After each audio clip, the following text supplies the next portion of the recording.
create the weekly huddle, create the metrics, do them for 90 days. And then once I did it and proved this works, the structure is there.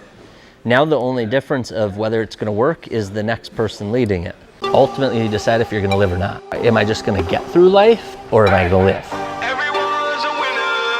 Because it's a fucking choice. I mean, you literally decide that. And some people decide it when they're 70 and it's too late.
Have Mason's face rolling in the center cap of every single wheel. Yeah. What else are you doing today? That'll take a bit of time though, because you gotta try and figure that out. Are you gonna try and have that like done and perfected today? Like have the idea? Okay, yeah. What else are you doing for custom offsets?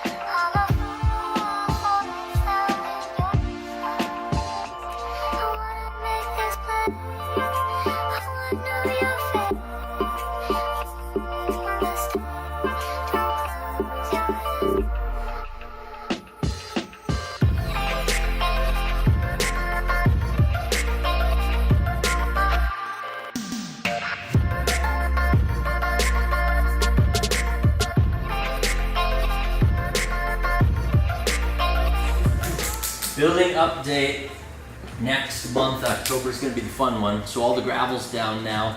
I told them we wanted one of those big checks like everybody else has.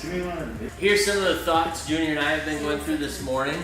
We are likely going to turn the showroom, previously known as, into the photo video making room. It's going to have phenomenal natural light. We're going to have the wall of wheels for all of our display wheels. It's going to work really fucking well. As you know, OG's going to stay here. If they decide they need to pay expensive rent and have a second location, we'll just revamp. That will probably be what will kick off our addition, and then we'll build another 30,000 square feet off the back of our current building. So it's not forever, it's for now. I can't see that space sitting there doing nothing. It's a 4,000 square foot spot. And then what we're gonna do is the previous photo video room will be the media room, where we're gonna put couches and a big screen up and surround sound, and that's where we'll have our media days, or our media meetings, where you watch the builder, where you watch.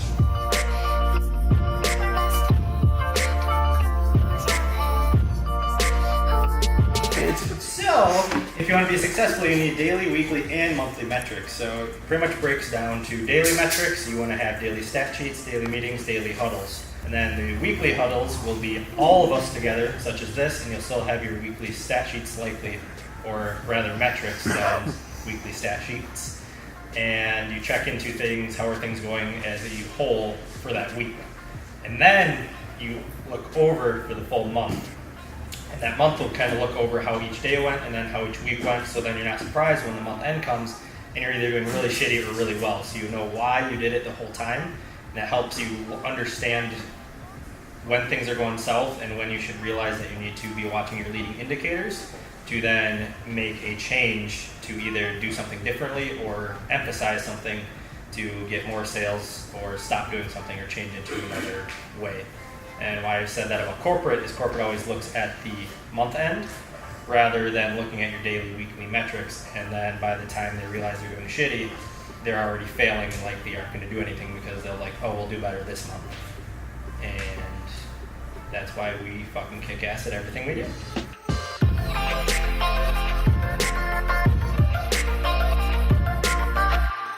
So going way back, I used to work for my family's restaurant, and I used to start by bussing tables and doing random things like that, so it wasn't anything important, but I knew how to do everything, so anytime a new employee came in, which was usually high school students, I would train them on how to do that.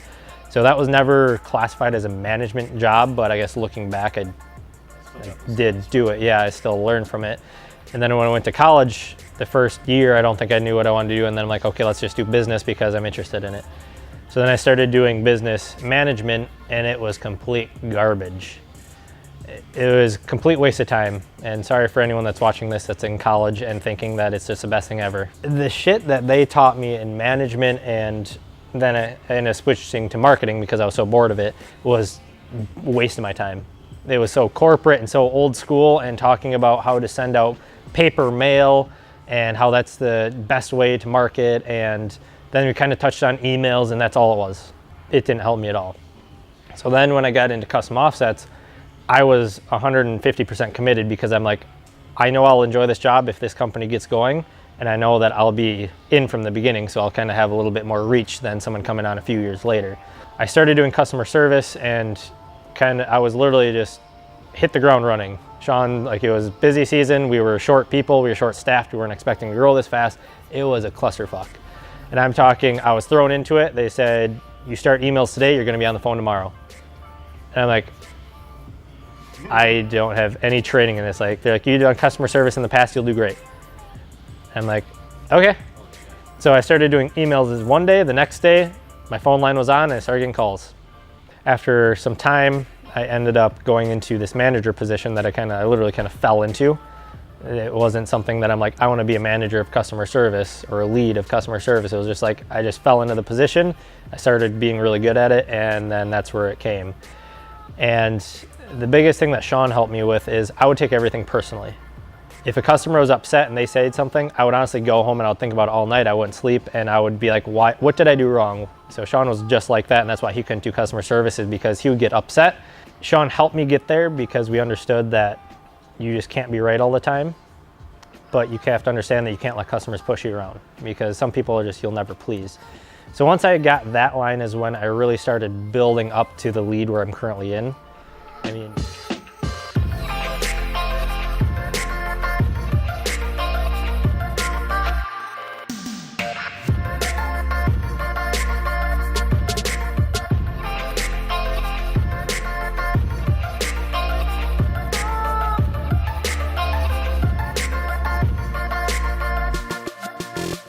my notes, because I want to screw this up. So call to action, the whole point of call to action is it's your whole point to everything you're posting. Obviously we're a media company, so we're doing lots of pictures and lots of videos and everything every single day. And you can't just be putting up stuff that just goes up with no point to it. There's a point behind everything. The gallery is another one where it was sharing vehicles on Facebook and stuff like that, but there was never any connection back to the site, and the whole point is to get people to come to the gallery and view more of them. So just recently, Justin and Rainey had that added a month or two ago, I think. So now there's links and everything like that, and the call to action then is to check out more pictures, check out more of this truck here type of thing. Every single video series we do has a purpose. Everything we do has a purpose. That's why we're doing them, and if it's not working, we'll modify it, shorten things down, and redo the call to action if we need to get what we need to get to basically come back to all of our numbers and hit everything we're doing, because all the media directly relates to sales. So. As things went on, Sean knew that he didn't want to be doing leadership for the media team forever. And as it went on, then I kind of adopted and fell into that role just because I knew what we were doing, and I knew that I'd been there since the beginning for our YouTube and everything, and cared about seeing it continuing to go on the pace it was at and growing and everything like that. And so he was sick of doing all the video editing or video lead work and everything like that. And as I showed interest in being a leader and following that route, he started showing me things and introducing different standard work ideas and different processes and things like that to organize videos and how to produce them and schedule them and make sure that we knew what we were doing. It was basically all on me at that point then to make sure that everything's getting posted on time, we were doing what we should be, running campaigns, things like that, knowing what we needed to do for our goals, for metrics and things like that. And obviously it's always an ongoing process, learning and everything like that on how to lead. You don't just come in and know what you're doing. You need to understand the system, understand what's happening around you, and understand how you can benefit that. Why are you leading? Why are you doing what you're doing? You're there to make sure everything else gets done, and you're hoping that you can organize your team. You have your team that you're there for to also help with. You're not telling them what to do. You're helping them do what needs to be done for the company as a whole to everyone gain basically from it. It's not just the media department that's growing. It's not just the shipping company that's growing. All of it combined is basically what pushes the whole company up then, so.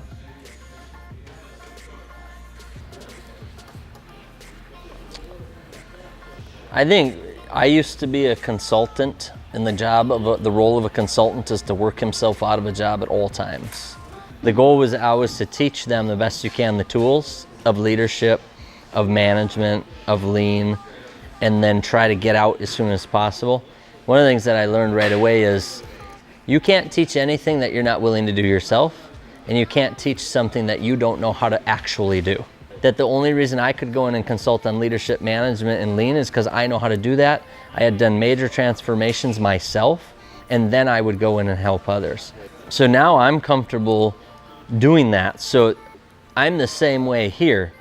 So when I wanted to get somebody to step up as a lead of Pro Media, I knew that I needed to create the standard work by creating the daily huddles, by creating the stat sheets, by doing them for 90 days, create the weekly huddle, create the metrics, do them for 90 days.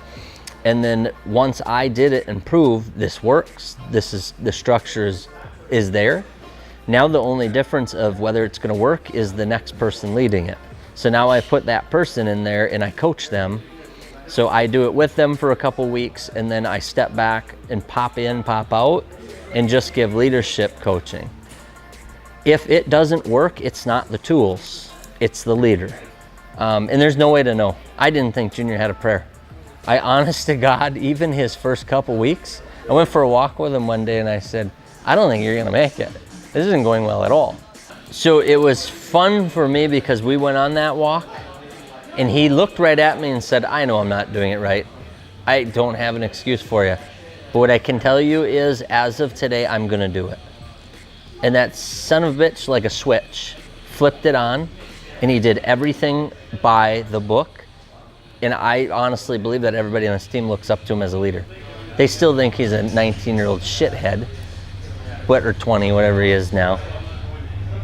But I really do believe that they are comfortable following him, and they know he's thinking 2-3 weeks out. So, you know, you can't take somebody that doesn't think about tomorrow and make them a leader. It's just not possible. For 6 months, he's been a leader that's been managed and coached by me every single day. It's time for him to be able to fly a little bit because I've put that time into him. This isn't a weekend, and it's good luck. I hope you do a good job. You know, this is months and months and months. Junior, this is what we've been fucking training for. That's what this is. You know, 6 months, now it's time to go to battle. You've simulated everything, now it's time. But I'm gonna be yelling, you know, from behind you. So that's the plan. I wanna be general manager. Someday, 5-10 years from now, I wanna be an owner. But I'll be general manager for 5-10 years. I'm still deciding who's playing on our team. I'm still deciding where we're spending the big money. I'm still deciding the direction of the brand. I'm still watching to make sure I would wear every t-shirt. I would run any set of wheels. I would, you know, put the stuff we're selling on my vehicles. So I don't think there will ever be a day where I won't have final say on anything that impacts a customer. Because I care so much about custom offsets that I would never let that go. Bye.